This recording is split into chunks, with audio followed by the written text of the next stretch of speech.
11월 11일 월요일 주모임 시작하겠습니다. 로마서 16장 21절부터 23절까지입니다.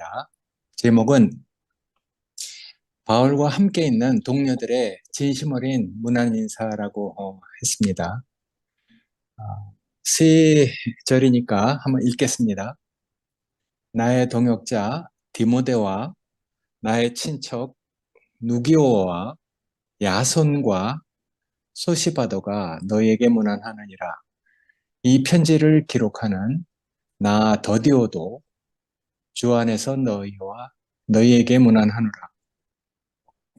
나와 온 교회를 돌보아주는 가이오도 너희에게 문안하고 이 성의 재무관 에라스도와 형제 구아도도 너희에게 문안하노라. 24절은 어떤 사본에는 있기도 하고 없기도 합니다.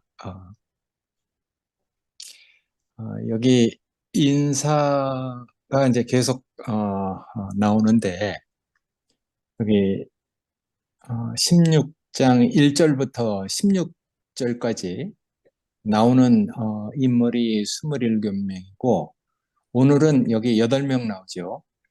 근데 먼저 1절부터 16절까지 등장하는 인물 중에서 여성이 거의 한 11명이나 반 정도 이렇게 차지하고 있습니다. 베베, 브리스가, 마리아, 율리아, 올런바, 유니아, 함블리아, 버시, 헤로디온. 헤로디온은 뭐 남자라는 말도 있고 여자라는 말도 있는데 드루브사, 바드로바 뭐 이래서 11명인데 거의 뭐 여성들이 참 많죠. 근데 그 여성들이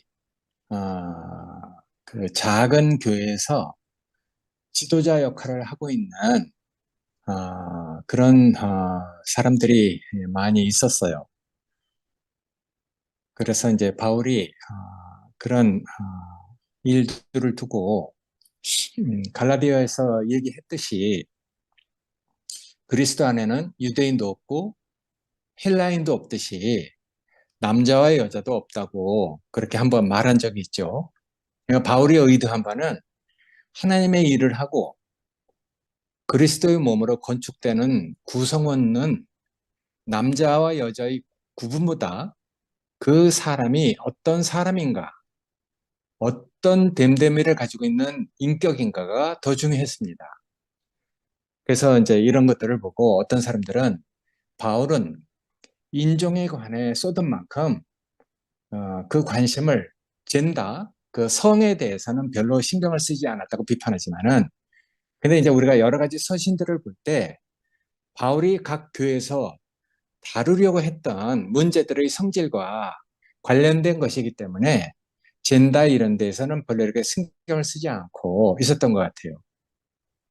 그래서 이제 우리가 이런 것들을 볼 때 남자나 여자 이런 것이 중요한 것이 아니고 그 교회에서 누가 사역을 담당하고 있는가 이런데 우리가 초점을 두고 얘기할 때 보면은 바울이 항상 그 사람 됨됨이를 중요하게 여기고 일을 하고 있다는 것을 우리가 알 수 있습니다.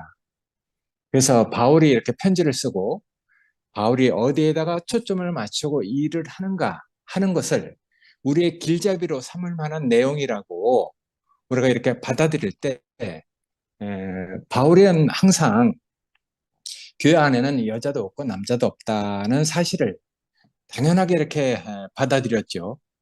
근데 역사 안에서 당연하게 받아들여야 할 내용 이런 것들을 기독교 역사 안에서는 그리고 또 세상에서는 그런 것들을 제대로 이렇게 받아들여지지 않았던 것도 사실이죠. 왜냐하면은 세상에서는 강한 자, 독한 자가 이렇게 살아남잖아요. 그러니까 좀 빗나간 세상에서 약한 사람들, 어린아이와 여성들 이런 사람들은 어쩌면은 약육 강식의 그 세계에서 제대로 된 대우를 받지 못하는 경우가 많이 있었죠. 그리고 또 지금도 세상에서는 여전히 깨질 수 없는 유리천장이 존재하잖아요. 이번에 미국의 그 대선만 하더라도 뭐 하여튼 사람들이 많이 기대를 하고 있었는데 정말 어디로 튈지 모르는 이 트럼프가 이렇게 당선된 걸 보면은 여전히 미국이라는 사회에도 하여튼 유리천장을 깨기 위해서 여성들이 많이 노력을 하지만은 안 된다는 사실을 우리가 이렇게 보고 있습니다. 이런 것들을 볼 때 성경에서 유대 민족은 오히려 혈통적으로 전통적으로는 어머니가 유대인인 경우에 그 자녀가 유대인으로 이렇게 간주되는 경우가 많아요. 유대 법이 있는데 할라카라는 그런 법이 있고 그런 법에 근거한 규정으로 유대인 혈통을 따지는 그 기준이 엄격하게 어머니 쪽에 이렇게 맞춰져 있습니다. 언제 상근 형제도 한번 그렇게 얘기를 한 적이 있는데 유대 혈통을 따지는 데 있어서 어머니가 유대인이라면 자녀 역시 유대인으로 인정되고 반대로 아버지가 유대인이라도 어머니가 유대인이 아니면은 자녀는 유대인으로 간주되지 않습니다. 이런 규정은 고대로부터 유대 사회에 이렇게 내려온 것으로 유대인의 그 신분을 어머니를 기준으로 결정하는 이유는 그 출산 과정에서 자녀의 신분이 혈통적으로 더 명확하게 어머니 쪽으로 이렇게 따른다는 것을 기준으로 그래 삼았기 때문에 그렇게 흘러오는 것 같아요. 물론 이제 아버지가 유대인인 경우에도 자녀가 유대인으로 인정되려면은 어머니가 유대인이어야 되지만은 만약 어머니가 유대인이라도 아버지가 유대인이 아니라면은 그 자녀가 유대인으로 개종을 하면 되죠. 그럼 이제 유대인으로 인정받을 수 있는 거니까. 그래서 유대인 혈통을 따르면은 그 기준이 아버지가 아닌 어머니 쪽이 더 중요하다는 그 인식을 가지고 있어요. 그래서 그 혈통적으로 이제 유대 민족과 유대 전통에서는 그런 것들을 아주 중요한 규범으로 자리 잡고 있거든요. 근데 이제 그런 규범을 가지고 있지만은 초기 기독교가 나타날 때 이런 사고가 유대 사회나 강대국 그런 세력에서는 거의 희박해져서 어린아이와 여성은 소유물, 뭐 재산의 일부로 취급되든지 이런 그 일들을 우리가 이제 역사 교육을 통해서 배우기도 했죠. 그래서 이런 것들을 볼 때 가장 선진화된 나라는 약자들이 보호를 받고 한 인격으로 대우받을 수 있는 정서와 문화를 가진 나라. 이런 나라가 가장 이제 선진국이죠. 그래서 우리 교회에서도 어린아이와 여성들이 소중하고 인생을 활동을 살아온 그 노인들의 그 어떤 그 삶이 마치 그 도서관 하나로 이렇게 간주되는 그런 인식은 교회가 가지고 있는 가장 바른 인식 중에 하나죠. 노인 하나가 이렇게 돌아가시면은 도서관 하나가 없어진다는 그런 말도 있잖아요. 그렇듯이 약자들과 여성들이 한 인격으로 대우받을 수 있는 그런 나라가 가장 앞선 나라죠. 음, 여기 21절에 보면은 이제 나의 동역자 디모데라고 했는데 우리가 디모데를 잘 알고 있잖아요. 사도행전에 보면은 바울이 더베와 루스드라는 그 지역에 이르렀는데 거기 디모데라 하는 제자가 있으니 그 어머니는 믿는 유대 여자요 아버지는 헬라인이라. 그래서 거기에 보면 이제 디모데가 어떤 배경을 가지고 있는지 자세히 설명을 하고 있습니다. 그래서 디모데는 루스드라와 이고니온에 있는 형제들에게 칭찬을 받는 자다 이렇게 얘기하고 있잖아요.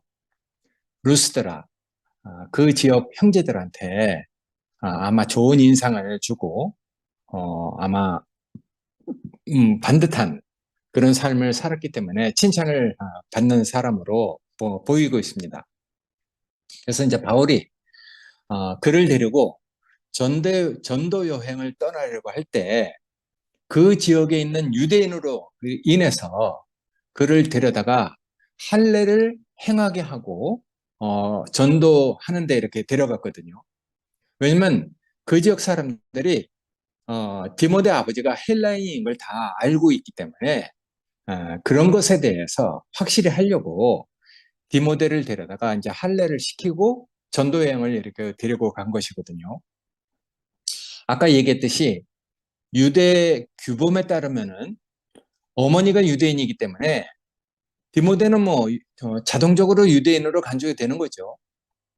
하지만 그 아버지가 헬라인이기 때문에 복음 사역을 위해서 할례를 행하게 하고 동역자의 길로 이제 이렇게 들어가게 하거든요.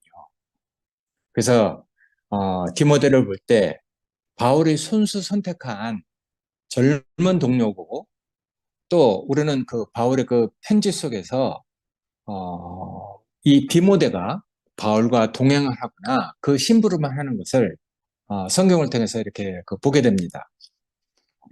고린도전서와 이제 데살로니가 전서에 간단하게 나오는데 여기 보면은 디모데는 주 안에서 내가 사랑하고 신실한 나의 아들이라고까지 하거든요. 그래서 디모데를 너에게 보낸다. 그로 하여금 그리스도 예수 안에서 나의 행사, 곧 내가 각처 각 교회에서 가르치는 것을 생각나게 할 것이다. 이렇게 얘기하면서 이제 그 디모데를 보내고, 그리고 또 디모데가 이러거든. 너희는 정말 그 사람을 아껴달라. 조심해서 그 사람이 다른 생각 하지 않도록 두려움 없이 너희 가운데 있게 하라. 왜냐하면은 그도 나와 같이 주의 일을 힘쓰는 자다. 이렇게 얘기를 하고 있거든요. 데살로니가 전서에서는 그렇게 얘기해요. 우리 형제, 곧 그리스도의 복음을 전하는 하나님의 일꾼인 디모데를 보내노니 이는 너희를 굳건히 하고 또 너희 믿음에 대해서 위로를 할 사람이다. 이렇게 하고 이제 보내거든요. 그리고 이제 디모데는 때로는 그 지역, 바울이 보낸 그 지역에서 정말 충실하게, 신실하게 어떤 일을 하고 나서 바울에게 그 지역에 있었던 일을 기쁘게 이렇게 소식을 전했던 일도 있어요. 여기 보면은 디모데가 너희에게로부터 나에게 와서 너희 믿음과 사랑의 기쁜 소식을 우리한테 이렇게 전해줄 때 우리가 항상 너희를 잘 생각하고 또 너희도 그렇게 잘 있다 하니까 우리가 너희를 얼만큼 간절히 이렇게 보려고 하는 건지 디모데가 그런 소식을 전해줘서 우리가 정말 이렇게 마음이 기쁘다 하는 말들을 하고 있거든요. 그러니까 바울이 디모데를 정말 아끼고 디모데의 어떤 총명을 귀하게 이렇게 사용될 수 있도록 그렇게 길을 열어준 것 같아요. 그래서 사도 바울이 얼마나 아끼고 사랑했으면은 자기 아들이라고까지 얘기를 했겠습니까? 우리 영식이 형제가 저기 임실에 있는 양수인 형제를 얘기할 때 항상 보고만 해서 내 아들이다 이렇게 소개하는 것을 우리가 듣잖아요. 아마 그런 마음이겠죠. 그래서 사도 바울이 아들이라 하고 사도 바울이 보낸 디모데를 보면은 바울이 가르친 것이 생각나는 사람. 야, 그리고 어디를 보내든지 믿는 자들의 그 믿음을 굳건히 하고 그들을 위로하는 형제, 자신과 같이 주의 일을 하는 정말 이 귀중한 형제라고 이렇게 소개하는 디모데를 바울은 얼마나 소중히 아끼고 사랑하는 그런 사람이겠어요. 이런 사람이 있는 건 정말 행복하죠. 우리에게 그렇게 연결된 형제들이 있다는 게 정말 감사한 일이죠. 21절에 보면은 나의 친척 누기오와 야손, 소시바더는 사실 뭐 잘 알려진 인물들은 아니에요. 근데 그들도 로마의 몇몇 다른 사람들처럼 바울의 동족이고, 또 바울의 동료인, 유대인, 이라는 그 말을 듣습니다. 그러니까 아마 친척이라는 말까지 하는 걸 보면은 아주 가까운 관계를 암시하는 말일 수도 있고, 여기 야손하고 소시바더는 사도행전에 이렇게 나오는 그런 사람이겠죠. 그러니까 이제 동명이인일 수도 있다 이렇게 얘기를 하지만은 우리는 아마 같은 사람이라고 이렇게 그 보고 사도행전을 보면은 거기 그렇게 써 있어요. 바울과 동료들이 데살로니가에 이르러 유대인 회당에서 성경의 뜻을 풀어 그리스도가 해를 받고 죽은 자 가운데서 다시 살아난 것을 증거할 때 그 중에 경건한 헬라인의 큰 무리와 적지 않은 규부인들도 권함을 받고 바울과 신라를 이렇게 그 따르는 일들이 이렇게 생기거든요. 그러니까 이제 그 지역이 뭐 이렇게 넓지 않고 큰 도시가 아니니까 그런 소식을 유대인들이 듣고 이제 시기가 나서 어, 저자의 어떤 그 불량한 사람들을 데리고 와서 떼를 지어서 막 이제 문제를 일으켰단 말이에요. 그래서 야손이라는 형제의 그 집에 침입해서 바울과 신라를 끌어내려고 했는데 그 사람들을 발견하지 못하고 없으니까 할 수 없이 이제 그 집 주인 야손을 형제들하고 이렇게 그 끌고 읍장들 앞에 가서 막 소리 질러서 이제 분란을 일으키는 것이거든요. 어떤 분란을 일으키냐면은 천하를 어지럽게 하던 자, 사람들이 여기 우리 마을에도 왔다. 다른 성경에는 연병을 일으키는 자라고까지 막 이렇게 험한 말을 하거든요. 그러니까 이제 그 지역에 많은 문제가 일어난 것이겠죠. 그래서 이제 바울과 신라를 찾으려고 하다가 없으니까 그 집 주인 야손을 이제 끌어와 갖고 이제 모함을 하는 것이죠. 이 사람들이 다 가이사의 그때 이제 총독이 가이사였으니까 가이사의 명을 거역하여 말하되 다른 임금 가이사라는 그 총독 말고 다른 임금이 유대에서 이제 이렇게 났다고 하면서 다른 임금 곧 예수를 하는 이가 있다더라 하고 이제 문제를 일으켰죠. 그래서 이제 무리와 읍장들이 이 말을 듣고 이제 소동이 일어났잖아요. 근데 이제 바울과 신라를 찾지 못하니까 할 수 없이 야손과 그 나머지 사람들을 보석금을 받고 놓아줬다는 이야기가 그 기록되어 있습니다. 그 당시에도 보석금이라는 그 제도가 있었던 모양입니다. 그렇지만 하여튼 이런 일들을 볼 때 야손이라는 사람은 데살로니가에서 바울을 통해서 많은 고난을 겪은 사람이잖아요. 그리고 이제 또 거기에 보면은 소바더, 아리스토가와 세군도 뭐 이런 여러 가지 사람이 나오는데 그 아시아까지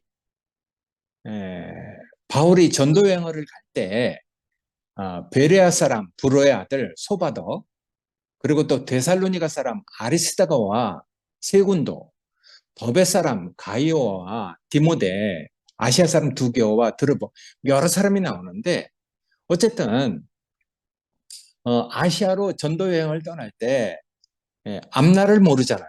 어떤 고난을 겪게 될지도 모르는 아시아까지 함께 전도 여행을 떠났단 말이에요. 그 사람이 여기 이제 있는 소바더, 또 디모데와 함께 이렇게 거론된 것을 볼 때 아마 바울은 어려움과 고난을 함께한 그들과의 그 관계가 얼마나 깊은 관계로 맺어진 동료였는지 이 글을 읽을 때마다 이렇게 느껴지거든요. 그래서 혈육이라는 의미의 친척이라고 그렇게 얘기를 했던 것 같아요. 이런 것들을 볼 때 우리도 이제 인생을 살면서 많은 사람들을 이렇게 그 이제 알게 되는데 여러 사람들이 우리 인생에 이렇게 있잖아요. 행복한 순간에 함께 했던 그런 동료도 정말 고맙지만은 어려울 때 고난을 받을 때 함께한 동료는 절대 잊혀지지 않죠. 정말 마음속으로 감사가 되잖아요. 또 그런 사람들은 내가 또 다시 어려움을 겪을 때 나한테 위로를 주는 사람으로 내 마음속에 항상 남아있단 말이에요. 그리고 우리가 또 많은 일들을 겪으면서 넘어질 때도 있고 힘들 때도 있는데 그런 사람들을 우리가 우리 속에 그 기억해놓고 떠올리면은 넘어지는 우리 자신을 또 일으켜주고 바른 길로 가게 하는 위로가 되는 사람으로 우리에게 이렇게 남아있으니까 그런 사람들이 우리 그 기억 속에 우리 마음 안에 이렇게 많이 남아있으면은 그 사람은 정말 얼마나 행복한 사람이겠습니까? 그래서 이런 글들을 읽을 때 바울과 함께 많은 일들을 겪은 사람들이 그냥 이렇게 느껴지거든요. 여기 22절에 보면은 여태까지 이제 한 번도 잘 거론되지 않았던 여태까지 이제 그 로마서를 대필하고 있었던 이름이 별로 거론되지 않았던 그리고 이 사도의 어떤 그 로마서 이 광대한 사고의 흐름을 받아 적는 그 수고를 하다가 이제 잠깐 그 모습을 드러낸 사람 더디오라는 사람이 나오잖아요. 더디오는 자신이 이 편지를 대필했다, 썼다고 이렇게 말하는데 자신을 잘 드러내지 않는단 말이에요. 그래서 이런 것들을 이렇게 볼 때, 야, 참 구원과 은혜를 묵묵하게 살아내는 그런 형제들이 있어서 그리스도의 몸이 이렇게 유지가 된단 말이에요. 교회는 많은 사람들이 있죠. 작은 일이라도 그걸 교회에 알려서 그 기쁨을 나누는 이런 사람들도 있고 또 묵묵히 자기를 잘 드러내지 않고 하나님의 그 위로를 하늘에 쌓아가는 하늘의 그 보화를 쌓아가는 이런 사람들도 있잖아요. 정말 그런 본받을 형제들이 있어서 정말 감사가 되죠. 이런 사람도 정말 우리에게 필요하고 저런 사람도 필요하지만은 저는 뭐 하여튼 뭐 제 자신을 잘 알기 때문에 후자에 속합니다. 뭐 이름을 드러내는 걸 난 별로 뭐 싫어하고 사진 찍는 것도 싫어하니까 묵묵히 그 하늘에 보물을 쌓아가는 이런 형제들이 저에게는 더 기질이 맞는 것 같습니다. 여기 23절에 보면은 가이오라는 사람이 나오는데 가이오는 나와 온 교회의 식주인이다 이렇게 얘기를 하잖아요. 식주인이라는 말은 교회가 그의 돌봄 아래 있다 이런 뜻입니다. 아, 그러니까 그가 속한 지역에 작은 가정교회가 그의 그 돌봄 아래 그 집에서 모임을 하고 심지어는 바울까지 돌보아 줬다고 이렇게 얘기를 하잖아요. 고린도전서에 나오는 고린도 거민이죠. 그 주민인데 고린도 교회에 분열의 문제가 있을 때 나는 아볼로에게, 나는 게바에게, 나는 바울에게 이렇게 해서 분열의 문제가 있었잖아요. 그때 이제 바울이 그리스도와 가이오 외에는 너희들 중에 내가 아무에게도 세례를 주지 아니한 것을 내가 감사한다. 이렇게 얘기를 했다는 것을 보아서 아마 바울에게 세례를 받았던 바울의 동료로 이렇게 보여지거든요.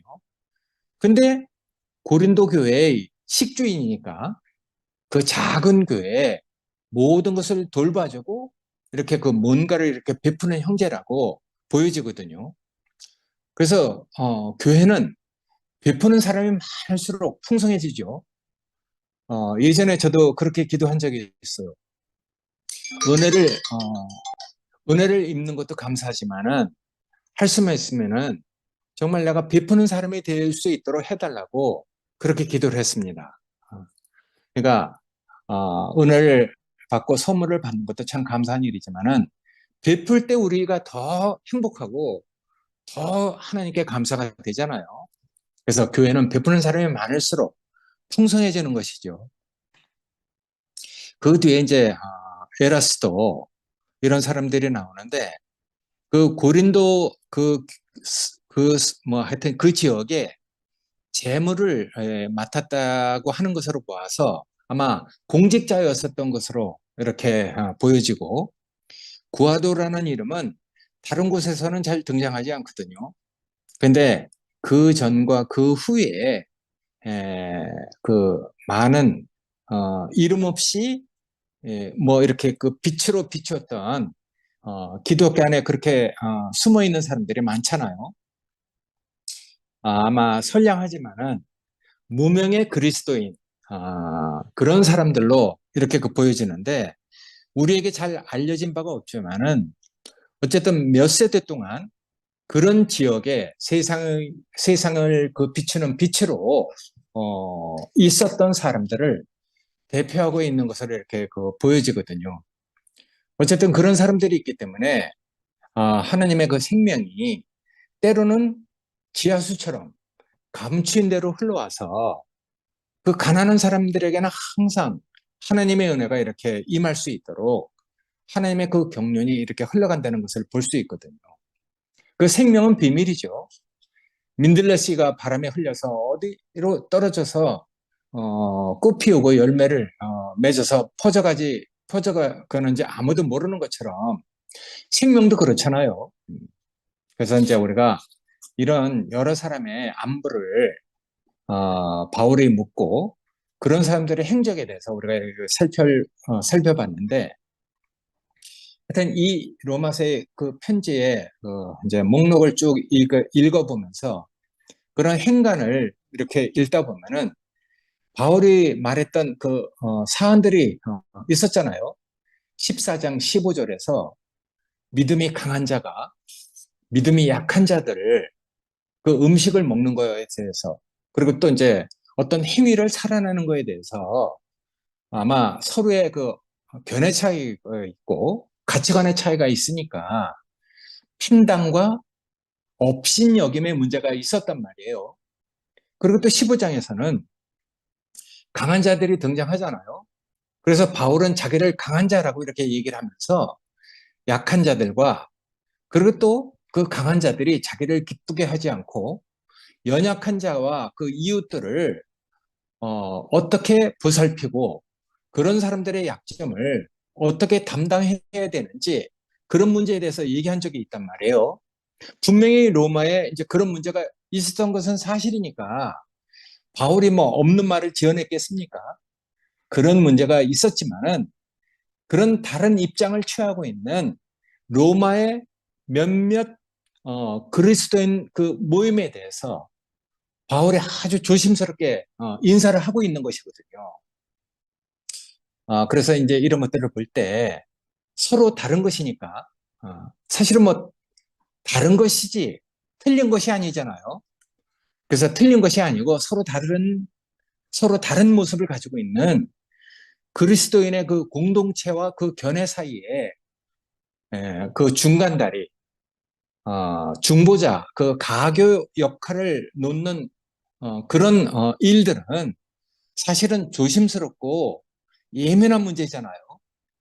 어, 잘못하면은 서로의 그 삶의 가치관이나 견해 이런 것들을 만진다는 생각이 이렇게 들 수도 있는 것이니까 괜히 그런 것이 느껴지면은 아이고 뭐 쉽게 사람들은 저건 누구 편인가 이런 생각을 할 수도 있단 말이에요.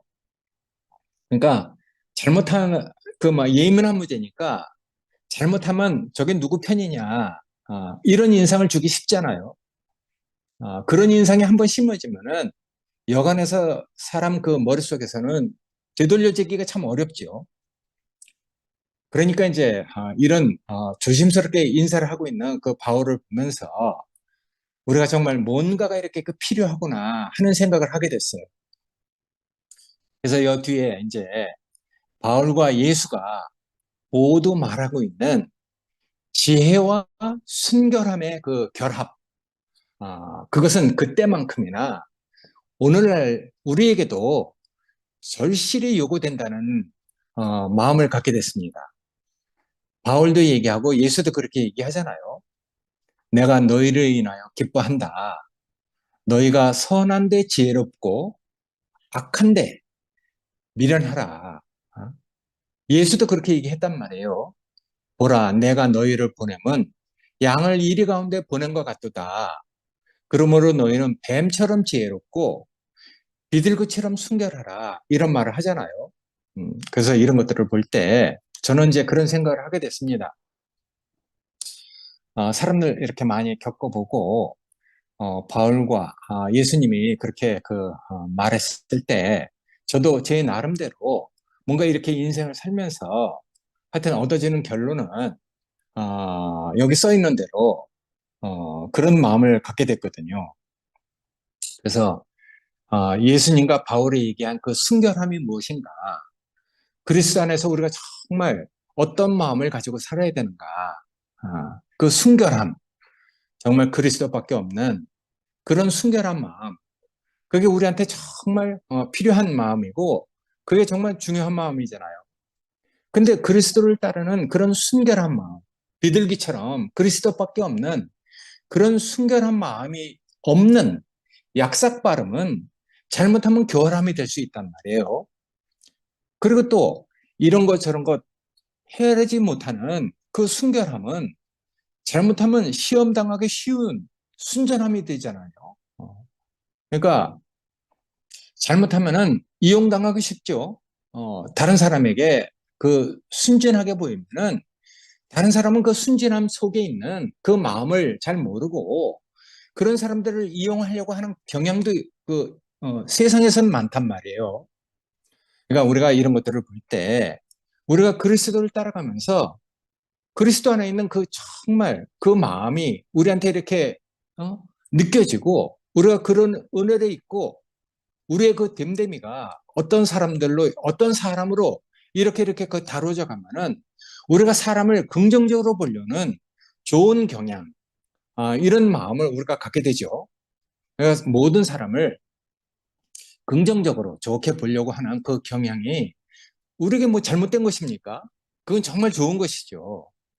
그리스도를 따르면은 그런 욕구가 자연스러운 것이죠. 하나님의 그 기름 부음이 뭐 소에게, 개에게 부어지겠습니까? 사람에게 부어지는 것이잖아요. 그러니까 우리는 정말 사람이 귀중하죠. 음, 그렇지만 이 사람이 귀중하지만은 상대가 어떤 사람인지 그걸 우리가 제대로 인식하는 것이 필요하잖아요. 그래서 그 사람 됨됨이를 알고 그 사람 됨됨이를 알려면은 그 사람을 겪어봐야 되는 것이거든요. 겪어보면 알게 되는 것이죠. 그래서 그 사람이 겪고 나서 어떤 사람이는 것을 우리가 인식하게 되면은 우리가 사람을 좋게 보려고 하는 그런 긍정적인 어떤 것들도 이렇게 그 절제되고 균형 잡힌 모습으로 이렇게 탁, 바로잡아 세워지게 되잖아요. 우리 안에서, 그래서 사람은, 겪어봐야 안다고 저는 그렇게 생각이 됩니다. 물론 첫인상도 중요하고, 그 사람의 어떠한 것도 참 중요하지만은 신뢰라는 것은 내가 아무리 믿고 싶어도 그 사람이 나에게 믿음을 주지 않으면 우리가 어떻게 그 사람을 신뢰할 수 있겠습니까? 그러니까 신뢰는 그 사람이 나에게 주는 것이죠. 신념은 내가 그 사람을 믿고 싶은 것이잖아요. 근데 내가 믿고 하여튼 여러 가지 뭐 외적인 모양이나 그 사람의 말이나 뭐 여러 가지로 내가 그 사람을 믿고 싶어서 믿었는데도 우리가 실패한 경우가 참 많단 말이에요. 그러니까 겪어봐야 하는 것이죠. 그래서 겪어보면 그 사람이 누구인지 우리가 알게 되잖아요. 그래서 그런 사람이 우리에게 딱 어떤 사람으로 인식되면은 우리의 그 긍정적인 욕구는 절제되고 균형 잡힌 모습으로 이렇게 다 이렇게 자리 잡아가죠. 누그러뜨려지게 되는 것이죠. 바울처럼 그러면 이제 모든데 내가 처할 수 있는 그런 지혜를 갖게 되잖아요. 내가 궁핍함으로 말하는 것이 아니다. 내가 이렇게 얘기하는 것은 아무쪼록 사람 하나를 얻기 위해서 이렇게 얘기를 한다. 그래서 내가 풍부에 처할 줄도 알고 궁핍에 처할 줄도 아는 것은 내가 그리스도 안에서 일체의 비결을 배웠기 때문이다. 이렇게 얘기를 했단 말이에요. 그러니까 바울은 많은 사람을 겪은 사람이죠. 그러니까 이런 바울이 그런 삶의 경험을 가지고 이런 얘기를 하니까 우리가 바울이 왜 그런 얘기를 하는지 너희가 선한데 지혜롭고 악한 데는 순결하게 원한다. 이런 말을 하잖아요. 그러니까 우리가 이런 것들을 보고 우리가 정말 사람을 어떻게 봐야 될지 그런 마음을 갖게 된단 말이에요. 그러니까 우리가 이제 이런 것들을 볼 때 로마서 1장에서 절망적인 상태에 빠진 우리의 상태 그런 것들을 우리가 이렇게 겪은 사람들이잖아요. 우리가 다 절망적인 상태에서 구원을 얻은 사람들이니까. 근데 이제 로마서 1장에서 하나님이 버린 사람들이 있단 말이에요.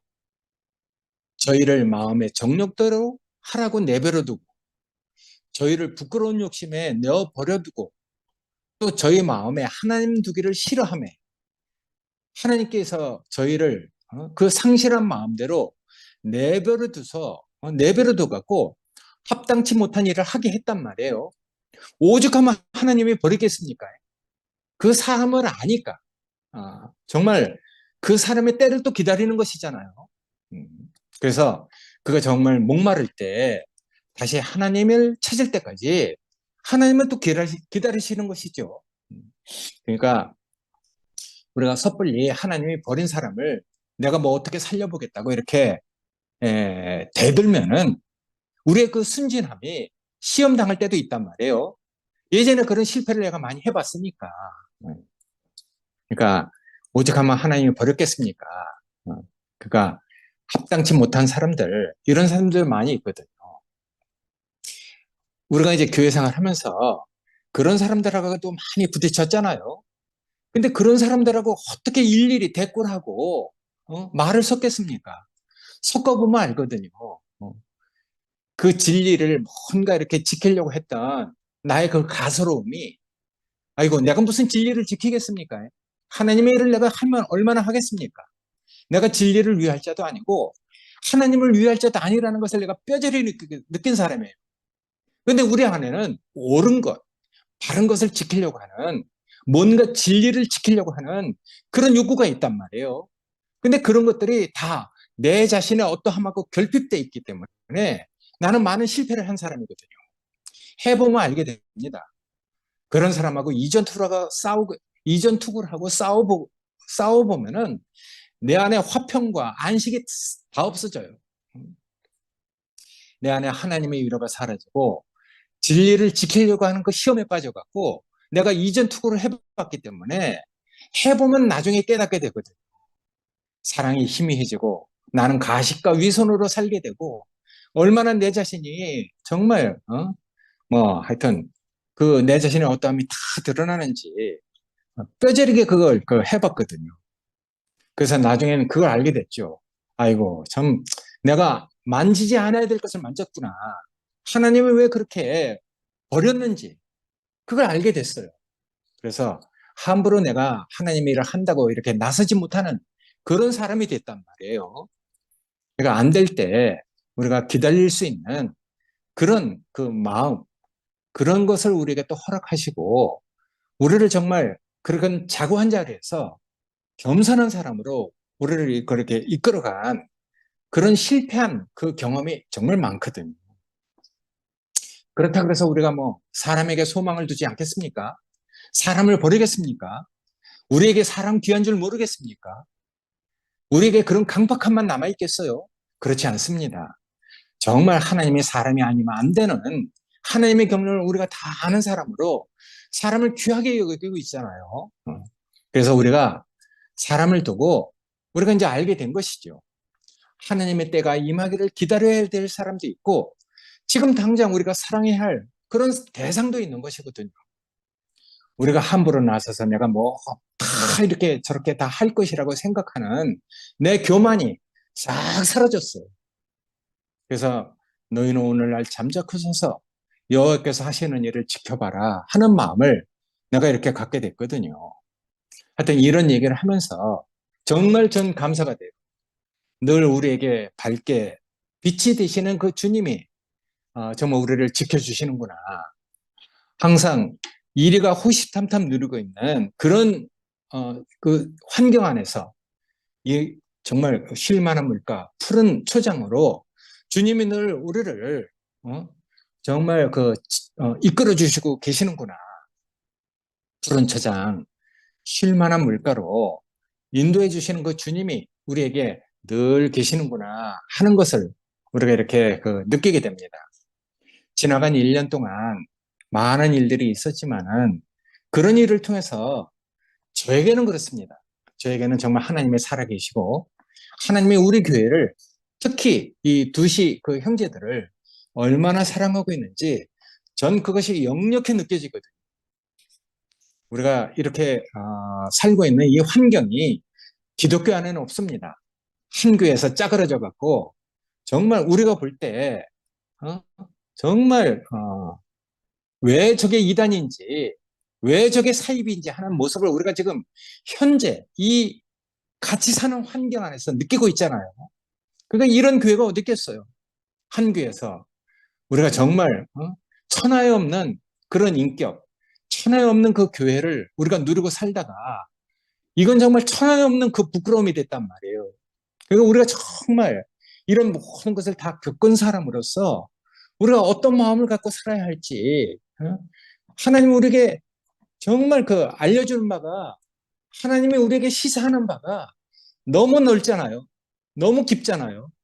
그러니까 우리가 이런 것들을 경험하고 나서 우리가 어떻게 사람을 봐야 될지, 어떻게 그 사람을 인식해야 될지, 이런 것도 우리가 다 이렇게 알게 됐단 말이에요. 물론 저만큼입니다.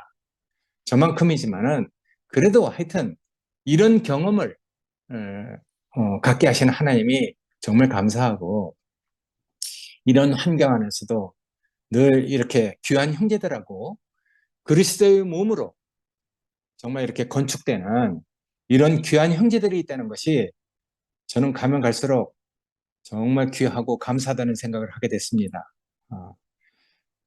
말을 아멘. 하다가 좀 길어졌는데 어쨌든 여러분들이 좋다는 얘기입니다. 감사합니다. 아멘. 아멘.